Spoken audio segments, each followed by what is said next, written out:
Star online astro TV உன்னை சுற்றி நடக்கும் சம்பவங்களை உற்றுப்பார். நீ யார் என்று உனக்கு தெரியும்.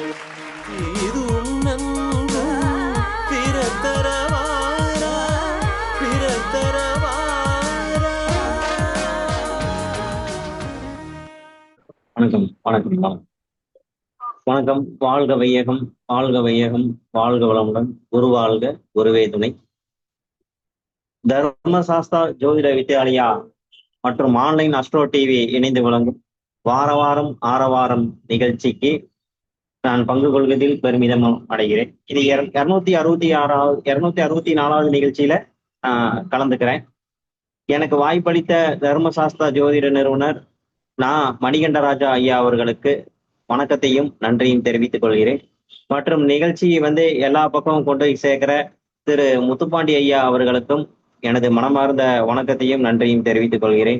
மற்றும் தர்மசாஸ்தா இயங்கிட்டு இருக்கிறதுக்கு, வெற்றிகரமா இயங்குறதுக்கு காரணமா இருக்கிற நிர்வாக குழு இயக்குநர்கள் பிளஸ் அவர் கூட பயணிக்கிற எல்லாத்துக்கும் வணக்கத்தையும் வைத்துக்கொண்டு நன்றியும் தெரிவித்துக் கொண்டு, எனது தாய் தந்தை குருமார்கள் அனைவருக்கும் எனது வணக்கத்தை தெரிவித்துக் கொள்கிறேன். இங்கு ஆவலுடன் வந்திருக்கும் ஜோதிட ஆர்வர்களுக்கும் ஜோதிட ஆசான்களுக்கும் எனது மாலை நேரத்து வணக்கம். இப்போ எனக்கு கொடுத்திருக்கிற டாபிக் 27 நட்சத்திரங்களின் குணமும் வழிபாட்டு முறைகளும் பார்க்க போறோம். 27 நட்சத்திரங்கள் பார்க்க போறோம். அதுல 27 நட்சத்திரங்கள் இருக்குது. அந்த 27 நட்சத்திரங்கள் பத்தி நம்ம முழுசா தெரிஞ்சுக்கணும். ஏன்னா இப்ப நம்ம கிட்ட ஒரு ஜோதிடம் பார்க்க வராங்கன்னு சொல்லி சொன்னோம்னா, நம்ம பலன்கள் வரவங்களுக்கு ஒரு 5-6 பாயிண்டாவது கரெக்டா சொல்லணும்னா அதுல கண்டிப்பா இந்த நட்சத்திர பலன்கள் கண்டிப்பா இருக்குங்கிறது என்னோட நம்பிக்கை. ஏன்னா நாம் இது வரைக்கும் சொல்லி யாருக்கும் மிஸ் ஆனதில்லை. அவங்களுக்கு அப்பதான் ஒரு நம்பிக்கை வரும். வரவங்களுக்கு ஏதாவது ஒரு விஷயம் கரெக்டா சொல்லும் பொழுதுதான் இந்த ஜோதிடத்தின் மீது ஒரு அளவு கடந்த ஒரு நம்பிக்கை வரும். நம்மளுக்கும் நாம ஒரு 2-3 பாயிண்ட் 4 பாயிண்ட் கரெக்டா சொல்லும் பொழுது, சில லக்கண பாயிண்ட் சொல்லும் பொழுது, திசாபுத்தி பாயிண்ட் எல்லாமே சேர்த்து சொல்லும் பொழுது, இந்த நட்சத்திரங்கள் பத்தி சொன்னாதான் அது முழுமை பெறுது, கரெக்டாகவும் இருக்கு. அப்போ இந்த நட்சத்திரங்களை பத்தி நம்ம என்னென்ன இருக்குன்னு நம்ம தெரிஞ்சுக்கிட்டோம்னாவே நம்ம வரக்கூடிய வாடிக்கையாளர்களுக்கு எளிதான முறையில நம்ம பலனை சொல்லிடலாம் அப்படிங்கிறது என்னோட கருத்து. இது முழுசா தெரிஞ்சுக்கிட்டீங்கன்னா நீங்களுக்கு ஒரு 2 பாயிண்ட் சொன்னாலும் கரெக்டா இருக்கும் அப்படிங்கிற ஒரு நம்பிக்கை எனக்கு இருக்கு. இப்போ இதை 2 பார்ட்டா வச்சிருக்கிறோம். முதல் ஒரு 12 நட்சத்திரங்கள் ஒரு பார்ட்டாவும், மீதி இருக்கிற நட்சத்திரங்கள் அடுத்த பார்ட்லயும் நம்ம சொல்ல இருக்கிறோம். அந்த வகையில் இனி 5வது நட்சத்திரமான மிருகசீரிசம்ங்கிற ஒரு நட்சத்திரத்தை பார்க்கலாம். மிருகசீரிசம் நட்சத்திரத்தை பாத்தீங்கன்னா இதனுடைய குணம் கணம் என்னன்னு கேட்டீங்கன்னா தேவகணம் அப்படிங்கிறது இருக்கு. இதனுடைய விருட்சம் அப்படின்னு பார்த்தோம்னா நம்ம கருங்காலி விருட்சமா இருக்கு. இதனுடைய விலங்கு அப்படின்னு சொல்லி பார்த்தோம்னா பெண் சாரை. பெண் சாரை அதிதேவதை சந்திரன். இவங்களுக்கு மிருகசீரிசம் இந்த மாதிரி ஜோதிடம், குறி சொல்றது, ஒரு அருள்வாக்கு எதுவா இருந்தாலும் இந்த மிருகசீரிசத்துக்கு நல்லா வரும். ஏன்னா இதெல்லாம் சொல்றதுக்கு தேவையா இருக்கிற முக்கியமான ஒண்ணு என்னன்னு கேட்டீங்கன்னா இன்டியூஷன் பவர். அதாவது பின்னால் நடக்கிறத முன்னாடியே தெரிஞ்சுக்கிறது. அது ஒரு விதமான பவர். அந்த ஆற்றல் மிருகசீரிசத்துக்கு உண்டு. இவங்க எவ்வளவு நான்வெஜ் சாப்பிட்டு யாத்திரைக்கு போனாலும் அதற்கு சமமான இவங்க உளுந்து வடை ஏதாவது சாப்பிட்டாங்கன்னா இவங்களுக்கு அது அப்படியே போயிடும். மிருகசீரிசம் இருக்கிற 27 நட்சத்திரங்கள்ல பேய்களுக்கு ரொம்ப பிடிச்ச நட்சத்திரம் அப்படின்னு சொல்றாங்க. இவங்களுக்கு அமானுஷத்தை அறியக்கூடிய அமைப்பு இவங்களுக்கு உண்டு. அதுக்காக இவங்களை எதுவும் செய்திட முடியாது.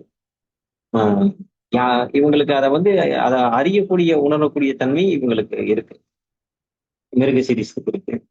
கலை ஈடுபாடு, மிருகசீரிசம் 1ஆம் பாதம் கலை ஈடுபாடு, இல்லற வாழ்க்கை மேல ஈடுபாடுங்கிறது இருக்கு. மிருகசீரிசம் 2 இவங்க ஒரு விஷயத்தை செய்யணும்னு சொல்லி சொன்னாட்டாங்கன்னா கரெக்டா செஞ்சிருவாங்க. யாருக்காவது வாக்கு கொடுத்தாங்கன்னா அந்த வாக்கு மீறவே மாட்டாங்க. 3வது பாதம் மிதுனம், 4ஆம் பாதம் மிதுனம் தான். முதல் 2 பாதங்கள் ரிஷபம், 3ஆம் பாதம் 4ஆம் பாதம் மிதுனத்துக்கு வருது. 3ஆம் பாதம் கல்வி ஞானம் ஆடம்பரமாக இருக்கிறது. 4ஆம் பாதம் எந்த பிரச்சனையா இருந்தாலும் ஜெயிச்சிருவாங்க. திருமண வாழ்க்கையில கொஞ்சம் போராட்டம் இருக்கும். 3ஆம் பாதம் 4ஆம் பாதம் பெருமாள் வழிபாடுங்கிறது ரொம்ப இருக்கு.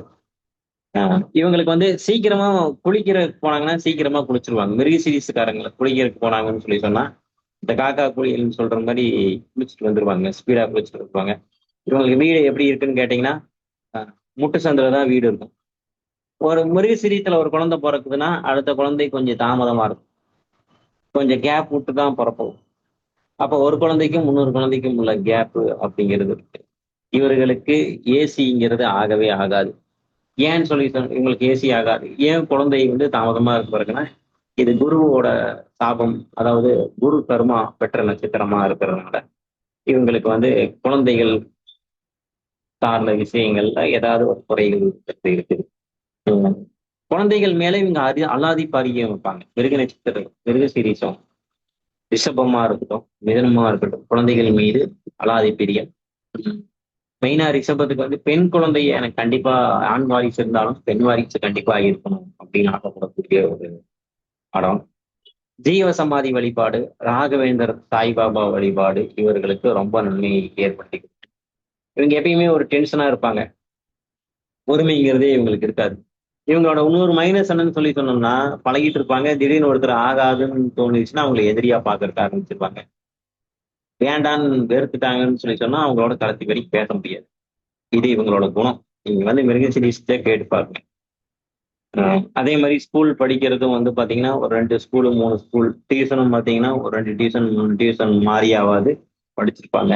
வீட்ல வந்து வங்கி பணியில இருக்கிறவங்க, ஆசிரியர்களா இருக்கிறவங்க கண்டிப்பா இருப்பாங்க. இவங்களுக்கு வயிறு சார்ந்த பிரச்சனைகள் கண்டிப்பா இருக்கும். வயிறுனா குடல் இறக்கம்னு சொல்லக்கூடிய ஹெரணியா, சுகரு. இவங்களுக்கு என்னத விரும்பி சாப்பிடுறாங்கன்னா, காரம் சார்ந்த உணவுகள், புளிப்பு சார்ந்த உணவு இவங்க விரும்பி சாப்பிடக்கூடிய பதார்த்தமா இருக்கு. அதனால உஷ்ண வியாதிகள் வரக்கூடிய வாய்ப்பு இருக்கு. இவங்கள பொறுத்த வரைக்கும் வெளியில் இருக்கிறவங்க கிட்ட விட்டு கொடுத்தாலும், வீட்ல இருக்கிறவங்க கிட்ட இவங்க விட்டு தர்றதில்ல. இது இவங்களோட குணம். ஆ பிரியாணி, கருவாடெல்லாம் இவங்க விரும்பி சாப்பிடக்கூடியதா இருக்கு. இவங்க வீட்டு அருகில வந்து பார்த்தீங்கன்னா, கண்டிப்பா தென்னை மரங்கிறது இருக்கும். இல்ல இவங்க தென்னை மரத்த இவங்க வளர்ப்பாங்க. இவங்களுக்கு குட்டி தூக்கம் போட்டா தான் இவங்களுக்கு அந்த ஒரு எனர்ஜிங்கிறது கொஞ்சமாவது கிடைக்கும். ம். மிருகசீரிஸத்துக்கான கோயில் அப்படின்னு சொல்லி சொன்னோம்னா, ஆதிநாராயண பெருமாள் கோவில், எண்கண், திருவாரூர். தஞ்சாவூர் டூ திருவாரூர் போற வழியில ஆதிநாராயண பெருமாள் கோவில். போயிட்டு வந்தாங்கன்னா, இவங்க வாழ்க்கையில எல்லா வளர்ச்சியும், வெற்றியும் கண்டிப்பாக கிடைக்கும். மிருகசீரிஷ நட்சத்திரக்காரங்களுக்கு கண் சார்ந்த பிரச்சனைகள், கண்ணு பொங்குறது, உஷ்ணம் சார்ந்த பிரச்சனைகளை ஏற்படுத்தி கொடுக்கும். தந்தையுடனான இணக்கம் சரி வரதில்ல. ரிஷபராசி ரிஷபராசி, மிதுன ராசிக்காரர்களுக்கு.